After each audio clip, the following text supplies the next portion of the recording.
Right, let's talk about phones, those shiny rectangles we can't seem to live without.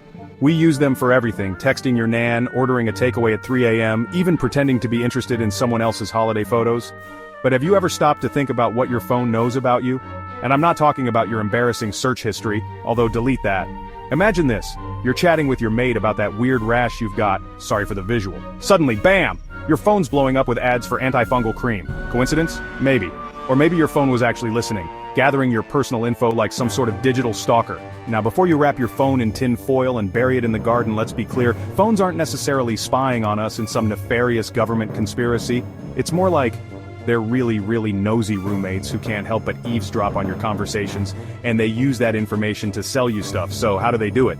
Well, buckle up, Buttercup, because we're about to dive into the wild world of phone privacy. First up, let's talk about apps. Those little icons on your phone? Yeah, they're not just cute pictures, they're like digital vampires, thirsty for your data. When you download an app, it often asks for permission to access things like your camera, microphone, or location. We click accept without a second thought, eager to play that new game or use that fancy photo filter. But here's the kicker, some apps are sneakier than others. They might use your microphone to listen to your conversations, even when you're not actively using the app.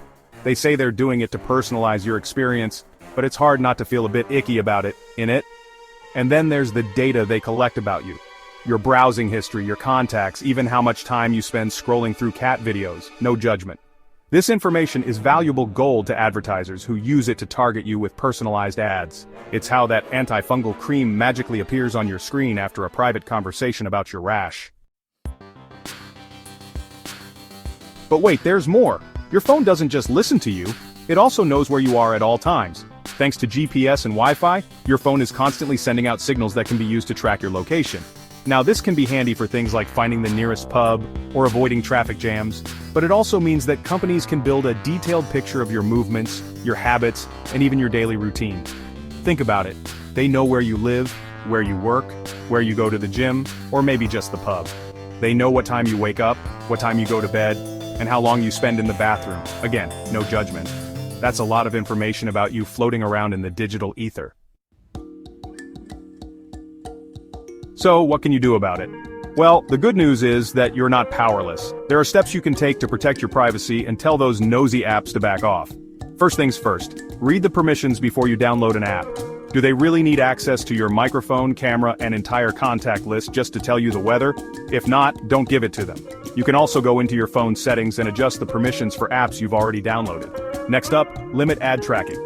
Both Android and Apple phones have settings that let you opt out of targeted advertising. It won't stop the ads altogether, sorry, but it will make them less creepy and intrusive. And finally, be mindful of what you share online.